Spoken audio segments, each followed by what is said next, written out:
So Pete Hegseth says he's cleaning up after the failed Biden administration by ensuring no one in the military is required to use the preventative care afforded to them by the taxpayers.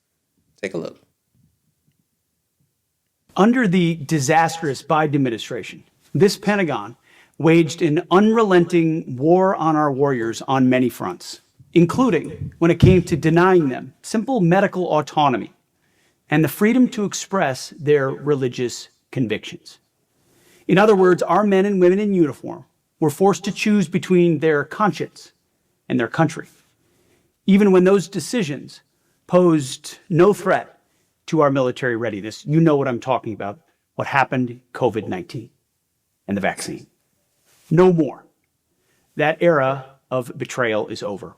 Under President Trump, the War Department continues to take decisive action to once again restore freedom and strength to our joint force.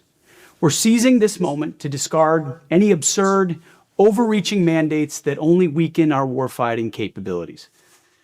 In this case, this includes the universal flu vaccine and the mandate behind it.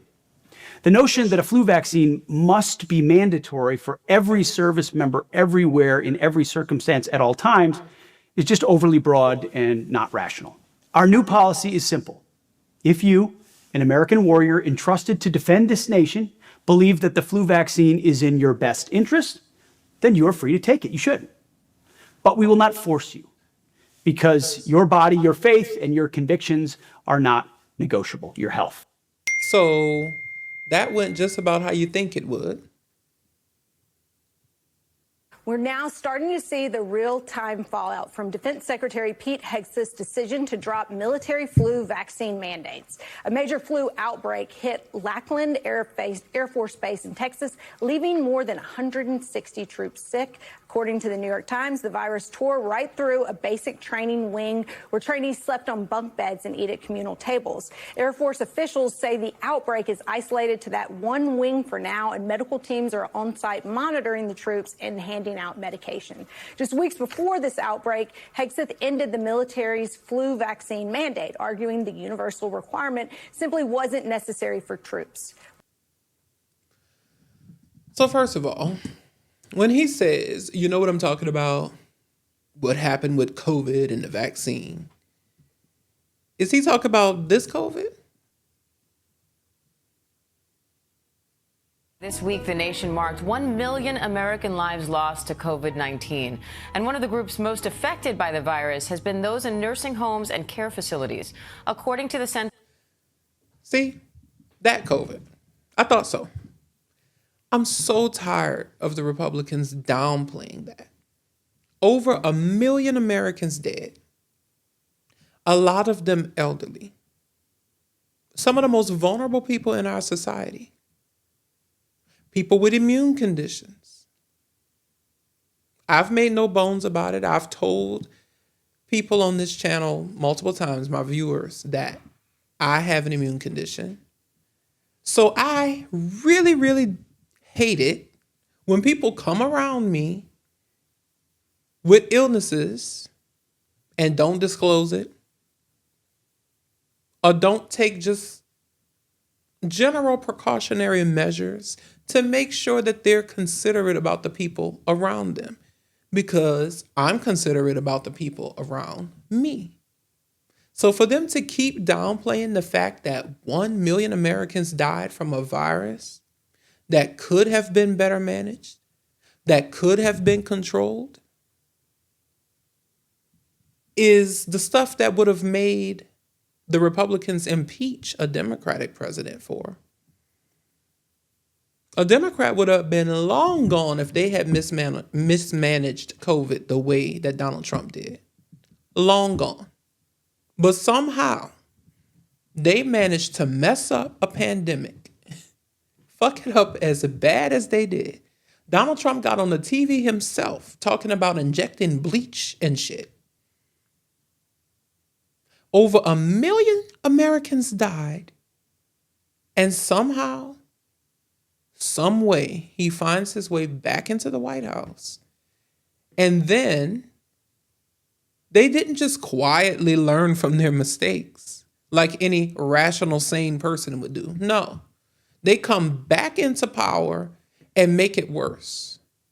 Now you're not just still spreading misinformation about COVID, which is still around, by the way, but now you're going after the flu, something that comes around every year, something that could be prevented by just taking, 30 minutes out of your life once a year to go get a damn vaccine.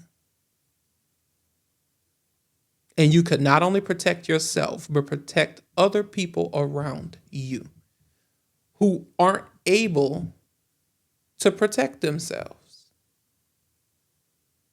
Because see, even when I go get a vaccine, I'm still susceptible to getting it from other people. So if you choose not to get a vaccine and then you walk through the store and you get the flu and then you're spreading it around, you're touching baskets and you're touching merchandise and then you decide, oh, I don't want this, and you put it back. Other people like me come around and they pick stuff up and they bring it home, and now you've infected someone else. So it's not just about your bodily autonomy, because you're choosing that you don't want to have a vaccine, but in essence, you're choosing to make someone else sick, which could in turn cost them their life. The vaccine ain't gonna do that to you. That's the misinformation that's spreading around.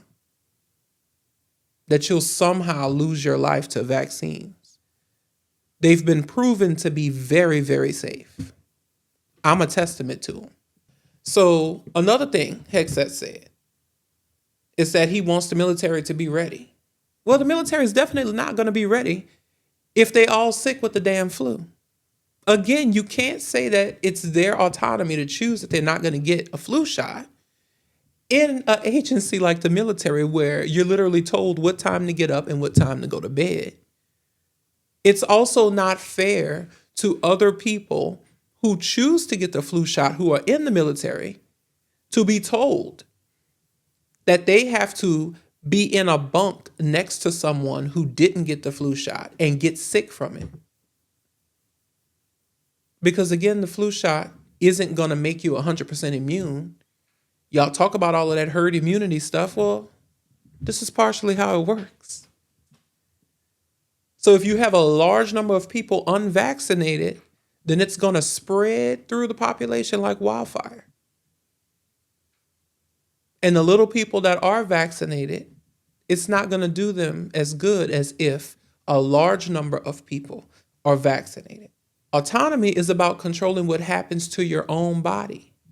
Forcing others to face avoidable diseases without their consent is the opposite of autonomy. What's not rational is weakening America's military because you chose to make it susceptible to something easily avoidable like the fucking flu. That's derelict of duty in my book. I mean, he's done a whole bunch of other shit that's caused for him to be fired, but this should be at the top of the list. All of this, of course, follows the dumbass agenda of Donald Trump and RFK Wormhead Jr. Take a look. Safe and effective. Robert F. Kennedy Jr. He became a political force over the last 2 years with a promise to make America healthy again. But before his confirmation, over 22,000 doctors signed a letter urging the Senate not to confirm him. The letter called Kennedy unqualified and actively dangerous due to his long history spreading misinformation about vaccines. Today, he says, I'm supportive of vaccines. With a qualifier. I want good science. And now, he's seated at the helm of a department that oversees the exact science that he's been undermining for years. So, as health secretary, what sort of power does someone who doesn't trust the science have over vaccine policy in the United States? So, there you have it. What power does he have? I'll tell you. When I went to get my COVID vaccine for the year, I was made to have to go get a freaking prescription. It delayed me a whole week of going back and forth with my doctor, trying to coordinate with the pharmacy to get the prescription. And then something happened with the computer and it didn't go through. And then I had to call the doctor back and wait. Last year, I was able to walk in there and walk out within 30 minutes.